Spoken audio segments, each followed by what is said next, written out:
This video is sponsored by V-Guard. आज वारिस पठान बड़ा मुस्कुरा रहे हैं, पता नहीं क्या हो गया है।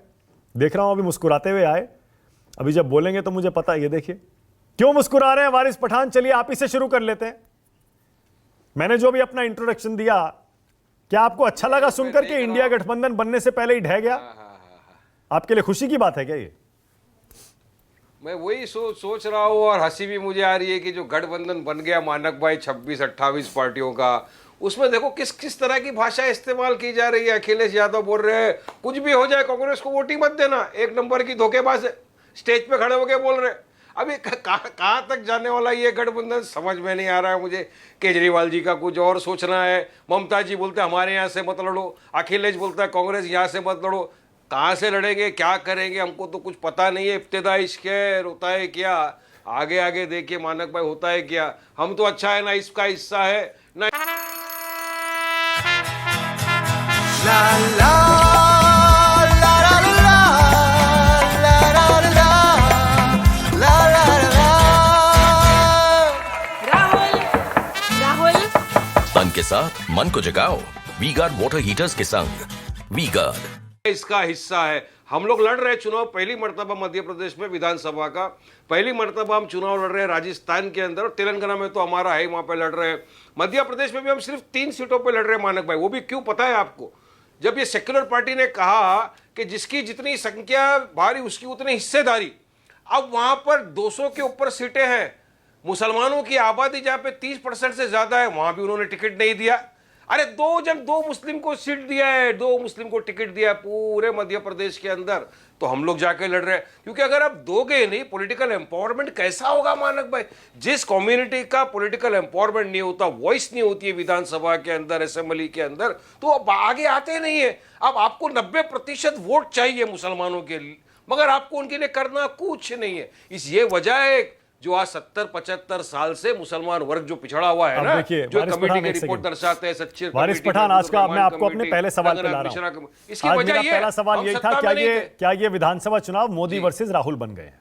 मान लीजिए ना बीजेपी वर्सेस कांग्रेस है, दोनों ही बड़ी पार्टियां आमने सामने है। ये छोटी छोटी पार्टियां क्या करेंगी? सिर्फ 1-2 सीट जीत लेंगी या वोट काट लेंगी, और इतना वोट नहीं काट पाएंगे कि किसी पार्टी को नुकसान हो जाए। अप्रासंगिक, इररेलेवेंट हैं ये छोटी छोटी पार्टियां। राजकुमार भाटी को बुरा लगेगा, लेकिन ये सच है, आप भी मान लीजिए। ये चुनाव नए मानक भाई, ये चुनाव मोदी वर्सेस देश का युवा है जो बेरोजगार है। ये चुनाव मोदी वर्सेस अनएम्प्लॉयमेंट जो उन्होंने बढ़ा दिया है, वो एम्प्लॉयमेंट के लिए चुनाव है। ये चुनाव मोदी वर्सेस विकास है, जो मोदी ने विकास का काम कुछ नहीं किया। ये चुनाव मोदी की पोलराइजेशन की जो टेक्निक है उसके खिलाफ वाला चुनाव है। ये चुनाव भारत की जनता वर्सेस मोदी है, मैं ये कहूंगा आपको, क्योंकि तो आप तो इन एमपी राजस्थान में जाके 9 साल के आप अंदर जो वोट काट रहे हैं, कांग्रेस का नुकसान तो कांग्रेस को होगा, उसका फायदा भाजपा को ही होगा। आप कह रहे हैं मोदी वर्सेस जनता का चुनाव है। गलत गलत गलत। हम जा रहे हैं किसी का वोट काटने नहीं, हम जा रहे हैं हमारे उम्मीदवारों को जिताने के लिए। जितना अधिकार ये सबको पार्टियों को है चुनाव लड़ने का, उतना ही हमको भी है। और हमने पहले से कहा है ना, आइए हमारे साथ कांधे से कांधा मिलाकर लड़ेंगे और मोदी को हराएंगे, बीजेपी को हराएंगे। अरे मानक भाई, हमारा तो एम, इंटेंशन, इरादा, नियत एक ही है कि किसी भी तरह हम बीजेपी को हराएं और ये इंश्योर करें कि नरेंद्र मोदी तीसरी मर्तबा प्राइम मिनिस्टर ना बन सके। एक सेकंड रुकिए। देखिए, जब आप कहते हैं ना आइए हमारे साथ कांधे से कांधा मिलाकर लड़िए, कितने वोट हैं आपके एमपी में, राजस्थान में, छत्तीसगढ़ में, तेलंगाना में तो हैं, चलिए मान लिया, वहां तो आपका थोड़ा बहुत असर है। मानक आप कहते हैं हमारे साथ आकर लड़िए, कोई आपके साथ क्यों आएगा भाई? बिल्कुल, तो फिर बोलने का क्यों बीटी में, सीटी में, डीटी में, कि हमको अधिकार नहीं है लड़ने का? हम लड़ते हैं, उसके बाद अगर 19-20 हो जाता है तो हमको बी टीम बोल देते हैं। पहले साथ में क्यों नहीं आते? वो सेक्युलरिज्म क्या है मानक भाई, जिसमें असद ओवैसी ना हो?